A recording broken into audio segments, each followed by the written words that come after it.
बिहार में एक बार फिर से दंगे भड़काए जा रहे हैं, लेकिन सवाल ये है कि बिहार के अंदर ये दंगे कौन करवा रहा है, कौन इन दंगों के पीछे है, किसकी गहरी साजिश है, सब कुछ आपको हम बताएंगे। इस वक्त सबसे ज्यादा दरभंगा से खबरें सामने आई, जहां उपद्रव मचाया गया। दरभंगा के अलावा सीतामढ़ी, आरा और भागलपुर, ये 4 ऐसे जिले हैं जहां सरस्वती पूजा के बाद विसर्जन के वक्त दंगे भड़काए गए। लेकिन ये कोई आम दंगे नहीं है, ये कोई छुटपुट घटनाएं नहीं है।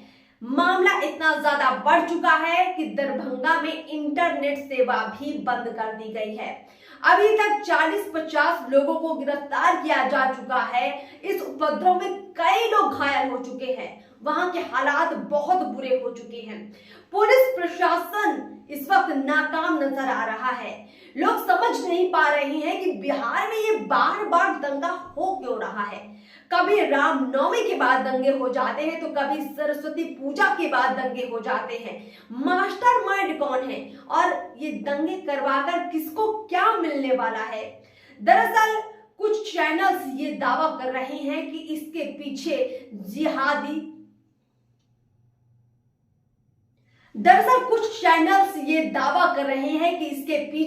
जिहादियों का हाथ है। जी हाँ, न्यूज 18 की एक खबर के अनुसार जिहादियों के द्वारा ये दंगे करवाए जा रहे हैं और ये सारे प्लान्ड दंगे हैं। न सिर्फ बिहार बल्कि देश के 7 राज्यों में ये दंगे करवाए जा रहे हैं। अभी पिछले ही दिनों कई राज्यों में दंगों की घटनाएं सामने आई हैं। अब ताजा मामला बिहार से सामने आया है, जहां सरस्वती पूजा के बाद छोटे छोटे मुद्दों पर बड़े बड़े दंगे भड़क गए। कहीं पर मसला निकला कि किसी ने डीजे नहीं बजाने दिया, कहीं पर मसला निकला कि किसी ने रास्ता नहीं दिया, और इतनी सी बात को लेकर दंगे भड़क गए। मतलब खून खराबा हो गया, लोगों के सर फाड़े जा रहे हैं। यहाँ पर कानून का कोई खौफ नजर नहीं आ रहा है और उपद्रव करने वाले लोग बेखौफ होकर अपने काम को अंजाम दे रहे हैं। साजिश में ये खुलासा किया है बिहार पुलिस ने भी कि कुछ ऐसे व्हाट्सएप ग्रुप है जो ये सारे काम करवा रहे हैं और इसमें जिहादियों का नाम सामने आ रहा है। कौन है ये जिहादी, इसका खुलासा जल्द होगा। लेकिन ताजा तस्वीर ये बता रही है कि ये कोई आम दंगे नहीं है। दरअसल अक्सर हमने ऐसा देखा है कि बिहार में जब भी कोई कार्यक्रम होता है और खास तौर पर अगर कोई रैली निकल रही होती है, धार्मिक आयोजन होता है, उस दौरान जरूर दंगे भड़कते हैं। लेकिन इस बार मामला हद से ज्यादा बड़ा हो चुका है। इन दंगों के पीछे साजिश करने वालों पर पुलिस की टेढ़ी नजर लगातार बनी हुई है और इसी के चलते जो गिरफ्तारियां हुई हैं उनसे गहरी पूछताछ की जा रही है। सवाल ये भी उठता है कि जब लोकसभा चुनाव नजदीक आ रहे हैं तब ये दंगे ज्यादा क्यों भड़क रहे हैं? क्या इन दंगों को भड़कवाया जा रहा है? क्या इन दंगों को इसलिए करवाया जा रहा है कि मौजूदा बीजेपी सरकार के खिलाफ साजिश की जाए? क्या ये दंगे इसलिए करवाए जा रहे हैं कि मौजूदा एनडीए बीजेपी सरकार के खिलाफ बिहार के अंदर एक माहौल बनाया जाए, मतलब जो मौजूदा सरकार है उसको नाकाम दिखाया जाए? लेकिन काम इससे नहीं चलने वाला है।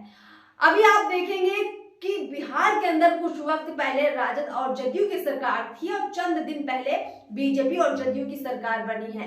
लेकिन दंगा करवाने वाले ये भूल गए कि जो यहाँ की पुलिस प्रशासन और व्यवस्था है वो बीजेपी के हाथ में नहीं है, वो नीतीश कुमार के हाथ में है। तो दंगा करवाने वाले अगर ये कोशिशें कर रहे हैं कि इसके जरिए वो बीजेपी की छवि को नुकसान पहुंचा रहे हैं, तो वो गलतफहमी में है, क्योंकि मौजूदा वक्त में नीतीश कुमार बिहार की कमान संभाले हुए हैं। सारी जिम्मेदारी नीतीश कुमार की बनती है, जवाबदेही भी नीतीश कुमार की है, क्योंकि पुलिस प्रशासन की बागडोर नीतीश कुमार के हाथ में है। देखिए, ये बात हमने आपको पहले भी बताई है कि जब भी ऐसे कार्यक्रम होते हैं, छुटपुट झगड़े होते हैं, लेकिन इन झगड़ों का ये स्वरूप, दंगों का स्वरूप, ये बहुत भयानक तस्वीर है। क्या स्थानीय पुलिस प्रशासन को ये पहले से मालूम नहीं होता है कि वहां पर माहौल खराब होने की संभावना है? क्या ये फेल्योर है पुलिस प्रशासन का, या यहाँ पर भी कोई मिली भगत है? क्या कुछ लोग पुलिस प्रशासन के अंदर भी ऐसे बैठे हुए हैं जो सब कुछ जानते हुए भी खामोश रहते हैं और इंतजार करते हैं दंगे भड़कने का। अगर ऐसा है तो इस साजिश का जल्द से जल्द पर्दाफाश होना चाहिए, क्योंकि बिहार के हित में ये दंगे कतई नहीं हैं। कुछ लोग अपना उल्लू सीधा करने के लिए ऐसी कोशिशें करवा जरूर सकते हैं, लेकिन इन लोगों को रोकना पुलिस प्रशासन का ही काम है, सरकार का काम है। और नीतीश कुमार की जवाबदेही इसलिए भी ज्यादा हो जाती है क्योंकि उन्होंने पिछले दिनों में सरकार बनाने, सरकार गिराने पर ज्यादा ध्यान दिया है, ना कि बिहार की व्यवस्था पर ध्यान दिया है। बिहार में ये बिगड़ता माहौल ये बताता है कि बिहार तरक्की की राह से पीछे लौट रहा है। बिहार के ये दंगे बताते हैं कि बिहार में जो माहौल है वो लोगों को डरा रहा है। बिहार में लोग अब फिर से घबराने लग गए हैं, तो इस घबराहट को दूर करने की जिम्मेदारी नीतीश कुमार की है। और साथ में बीजेपी अगर साथ में सहयोगी बनी हुई है नीतीश कुमार की, तो उसको भी थोड़ा एक्टिव होना चाहिए। सम्राट चौधरी जो कि डिप्टी सीएम है, विजय सिन्हा जो कि डिप्टी सीएम है, उनको भी जरा फोकस करना चाहिए, क्योंकि ये जो 4 जिले जिनकी तस्वीर हमने अभी आपको दिखाई और बताई, दरभंगा, आरा, भागलपुर और सीतामढ़ी, ये चारों जिले दंगे से अगर प्रभावित हुए हैं तो वो दिन दूर नहीं जब पूरा का पूरा बिहार भी इसकी चपेट में आ सकता है। इनको जल्द से जल्द कंट्रोल करना चाहिए और आने वाले दिनों में जब भी ऐसे कोई कार्यक्रम हो, धार्मिक आयोजन हो, तो पुलिस को अपनी मुस्तैदी बढ़ा देनी चाहिए। हमें समझ नहीं आता है कि हमारी पुलिस फोर्स क्या इतनी नाकाम हो चुकी है कि इस तरह के दंगों को पहले से नहीं समझ पाती है, नहीं भांप पाती है, नहीं रोक पाती है।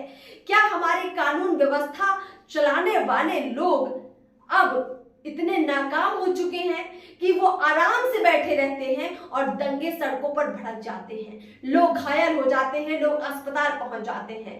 सवाल बार बार हम करेंगे पुलिस प्रशासन से भी और सरकार से भी, और लोगों से अपील करेंगे, बिहार की जनता से अपील करेंगे कि ऐसे वक्त पर किसी भी अफवाह पर ध्यान ना दें, अपना धैर्य बना रखें और सोच समझ कर कदम उठाएं और किसी भी दंगे का हिस्सा तो बिल्कुल भी नहीं बने। शांति व्यवस्था कायम रखना हम नागरिकों की भी जिम्मेदारी है।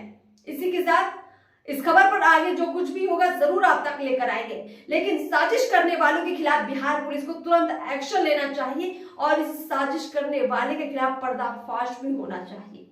नमस्कार।